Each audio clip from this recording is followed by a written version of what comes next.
Welcome back to Jersey Matters. When you ask politicians in New Jersey or you ask citizens in New Jersey, what are some of the biggest problems in the state government?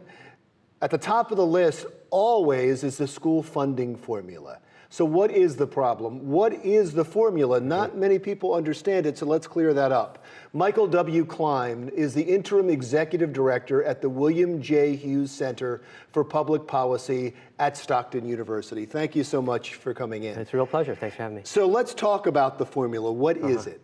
This is a 2008 law. It's called the School Finance Reform Act of 2008. New Jersey has a constitutional requirement to provide, under the words of our state constitution from 1947, a thorough and efficient education, a system of public schools for children ages 5 to 18. That's where it really starts. Where the rub is what does that mean? What is thorough and efficient?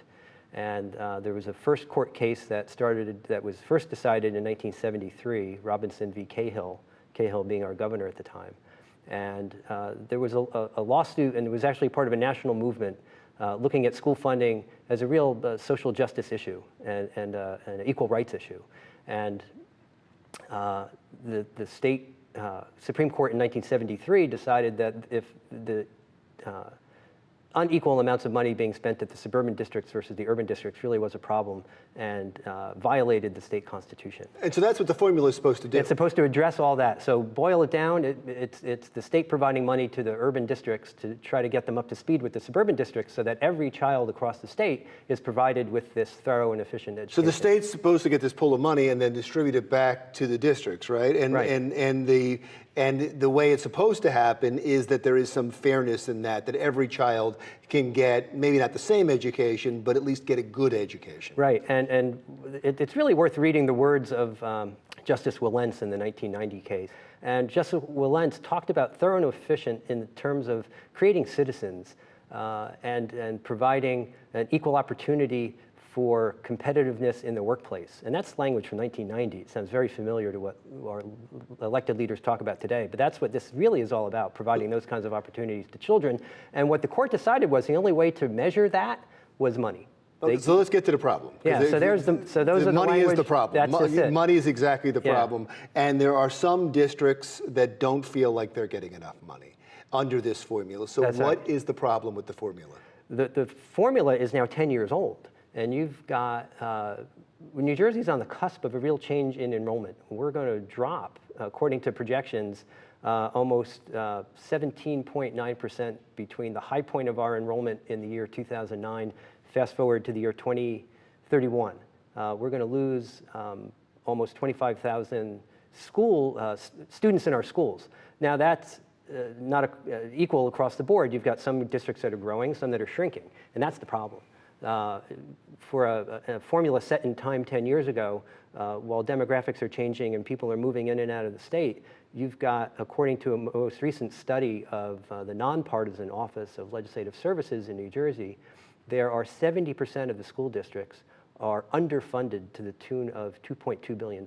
I thought the word formula meant that it could change, right? I mean, a formula is a set so that even when you put changing numbers in, it still comes out at least with a similar conclusion. Right, it should be per student, and they're very, very precise numbers in this formula. The problem comes when elected officials don't want any district to lose what they had, even as the numbers should really change. And that's the debate going on right now in the legislature.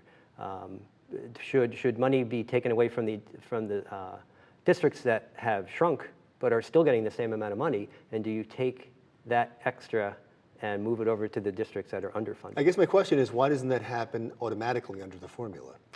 The overriding policy document in the state of New Jersey is the state budget, and that determines how it's funded. So the formula. This is the first formula that has been found by our state Supreme Court to be constitutional, with the caveat that it's fully funded, and it's never been fully funded. And the governor has to his credit, has proposed an extra $243 million to be put into school funding to try to get it up to the level where it's supposed to be under the formula. That's still not quite enough, but so that's the problem is what the formula says and what the budget provides. So the formula may not be the problem. The formula may work if it is Right. implemented and funded. Right, and why there are so many court cases over this is because there are very vigilant advocates looking out on behalf of the children in these lower income districts that will keep going back to court and holding the state accountable, saying that the formula says this and you're not funding it, it's not fair, and the money's got to be provided. Well, that's an interesting perspective because you hear so many politicians that I talk to saying they have to change the formula. That's the problem. They have to change the formula. But and I know you're nonpartisan. You're not taking a position. What you're saying is, if the formula was implemented the way it's supposed to be implemented, it should be working. And I think under the formula, you'd see that money shifting from the districts that have lost enrollment going toward the districts that have grown. But powerful politicians are blocking that. I think that's right. Great, wonderful. Thank you for clearing that up. I All really right. appreciate it. Michael W. Klein, Interim Executive Director at the William J. Hughes Center for Public Policy at Stockton University. Jersey Matters continues right after this. When we come back, we'll continue talking about school funding with superintendents and school districts directly affected.